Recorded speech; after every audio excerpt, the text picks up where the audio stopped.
Clip number 502۔ اس clip میں آپ قرآن پاک کی سورہ یونس کی آیت نمبر 87 سے 88 تک کی تلاوت، ترجمہ اور تفسیر قرآن صراط الجنان سماعت فرمائیں گے۔ بسم اللہ الرحمن الرحیم۔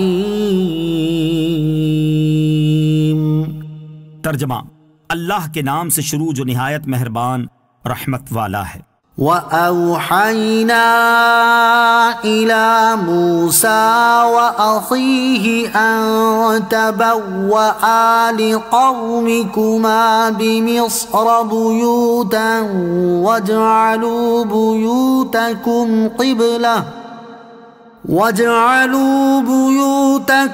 قِبْلَةً وَأَقِيمُوا الصَّلَاةَ وَبَشِّرِ الْمُؤْمِنِينَ۔ ترجمہ، اور ہم نے موسیٰ اور اس کے بھائی کو وحی بھیجی کہ مصر میں اپنی قوم کے لیے مکانات بناؤ اور اپنے گھروں کو نماز کی جگہ بناؤ اور نماز قائم رکھو اور مسلمانوں کو خوشخبری سناؤ۔ وَاجْعَلُوا بُيُوتَكُمْ قِبْلَةً، اور اپنے گھروں کو نماز کی جگہ بناؤ۔ حضرت موسیٰ اور حضرت ہارون علیہ السلام کا قبلہ کعبہ شریف تھا، اور ابتدا میں بنی اسرائیل کو یہی حکم تھا کہ وہ گھروں میں چھپ کر نماز پڑھیں تاکہ فرعونیوں کے شر و ایذا سے محفوظ رہیں۔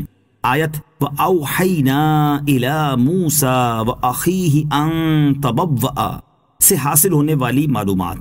اس آیت سے 5 باتیں معلوم ہوئیں۔ نمبر 1، گھر بنانا بھی سنت انبیاء علیہ السلام ہے، لیکن شرط یہ ہے کہ فخر کے لیے نہ ہو بلکہ ضرورت پوری کرنے کے لیے ہو۔ نمبر 2، رہنے سہنے کے گھروں میں گھریلو مسجد بنانا جسے مسجد بیت کہا جاتا ہے، یہ قدیم طریقہ ہے، لہٰذا یہ ہونا چاہیے کہ مسلمان اپنے گھر کا کوئی حصہ نماز کے لیے پاک و صاف رکھیں اور اس میں عورت اعتکاف کرے۔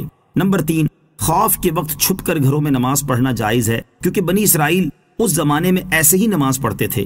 نمبر 4، مصیبت کے وقت اچھی خبریں سنانی چاہیے تاکہ لوگوں کا حوصلہ بڑھے اور مایوسی دور ہو۔ نمبر 5، حضرت موسیٰ علیہ السلام کے دین میں نماز فرض تھی، اس وقت زکوٰۃ کا حکم اس لیے نہ دیا گیا کہ بنی اسرائیل غریب و مساکین تھے، جب ان کے پاس مال آیا تو پھر ان پر مال کا 1/4 حصہ زکوٰۃ نکالنی فرض ہوئی۔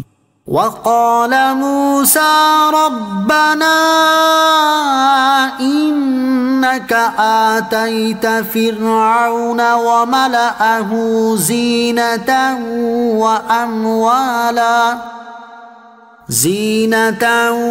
وَأَمْوَالًا فِي الْحَيَاةِ الدُّنْيَا رَبَّنَا لِيُضِلُّوا عَن سَبِيلِكَ رَبَّنَا اطْمِسْ عَلَى أَمْوَالِهِمْ وَاشْدُدْ عَلَى قُلُوبِهِمْ فَلَا يُؤْمِنُوا حَتَّى يَرَوُا الْعَذَابَ الْأَلِيمَ۔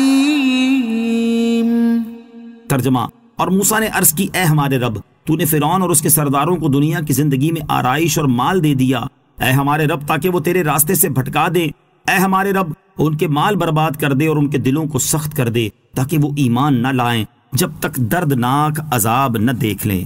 وَقَالَ مُوسَى، اور موسیٰ نے عرض کی، حضرت موسیٰ علیہ السلام کے عظیم معجزات دکھانے کے باوجود فرعونی اپنے کفر و عناد پر قائم رہے تو حضرت موسیٰ علیہ السلام نے ان کے خلاف دعا فرمائی، اے ہمارے رب عز و جل، تو نے فرعون اور اس کے سرداروں کو دنیا کی زندگی میں آرائش، عمدہ لباس، نفیس فرش، قیمتی زیور اور طرح طرح کے سامان دیے ہیں، جس کا نتیجہ یہ ہوا کہ وہ مال و دولت کے ذریعے لوگوں کو تیرے راستے سے بھٹکانے لگے۔ اے ہمارے رب عز و جل، ان کے مال برباد کر دے کیونکہ وہ تیری نعمتوں پر بجائے شکر کے جری ہو کر معصیت کرتے ہیں۔ حضرت موسیٰ علیہ السلام کی یہ دعا قبول ہوئی اور فرعونیوں کے درہم و دینار وغیرہ پتھر ہو کر رہ گئے، اور یہ ان 9 نشانیوں میں سے ایک ہے جو حضرت موسیٰ علیہ السلام کو دی گئی تھیں۔ وَاشْدُدْ عَلَى قُلُوبِهِمْ، اور ان کے دلوں کو سخت کر دے۔ جب حضرت موسیٰ علیہ السلام ان لوگوں کے ایمان لانے سے مایوس ہو گئے تب آپ نے ان کے لیے یہ دعا کی، اور ایسا ہی ہوا کہ وہ غرق ہونے کے وقت تک ایمان نہ لائے۔ آیت وَاشْدُدْ عَلَى قُلُوبِهِمْ سے حاصل ہونے والی معلومات۔ اس آیت سے 2 چیزیں معلوم ہوئیں۔ نمبر 1، مال عام طور پر غفلت کا سبب بنتا ہے، اس لیے مالدار کو اپنے محاسبے کی زیادہ حاجت ہے کہ کہیں اس کے مال نے اسے غافل تو نہیں کر دیا، اسی لیے قرآن میں فرمایا گیا، أَلْهَاكُمُ التَّكَاثُرُ حَتَّى زُرْتُمُ الْمَقَابِرَ۔ ترجمہ، زیادہ مال جمع کرنے کی طلب نے تمہیں غافل کر دیا یہاں تک کہ تم نے قبروں کا منہ دیکھا۔ اور فرمایا وَاعْلَمُوا أَنَّمَا أَمْوَالُكُمْ وَأَوْلَادُكُمْ فِتْنَةٌ وَأَنَّ اللَّهَ عِندَهُ أَجْرٌ عَظِيمٌ۔ ترجمہ، اور جان لو کہ تمہارے مال اور تمہاری اولاد ایک امتحان ہے اور یہ کہ اللہ کے پاس بڑا ثواب ہے۔ نمبر 2، دوسری بات یہ معلوم ہوئی کہ دل کی سختی بڑا عذاب ہے۔ دل کی سختی کا معنی ہے کہ نصیحت دل پر اثر نہ کرے، گناہوں سے رغبت ہو اور گناہ کرنے پر کوئی پشیمانی نہ ہو اور توبہ کی طرف توجہ نہ ہو۔ حضرت عبداللہ ابن عمر رضی اللہ تعالیٰ عنہما سے روایت ہے، نبی کریم علیہ الصلوۃ والسلام نے ارشاد فرمایا، اللہ تعالیٰ کے ذکر کے سوا زیادہ گفتگو نہ کرو، کیونکہ اللہ تعالیٰ کے ذکر کے بغیر زیادہ کلام کرنا دل کی سختی کا باعث ہے، اور سخت دل آدمی اللہ تعالیٰ سے بہت دور ہوتا ہے۔ اللہ تعالیٰ مسلمانوں کو دل کی سختی سے محفوظ فرمائے۔ یاد رہے کہ اگر کوئی آدمی نیک اعمال کرتا ہے اور گناہوں سے بچتا ہے لیکن اس کی آنکھوں میں آنسو نہیں آتے تو اسے سخت دل نہیں کہا جا سکتا، کہ اصل مقصود آنسو بہانا نہیں بلکہ اللہ عز و جل کی فرما برداری کرنا۔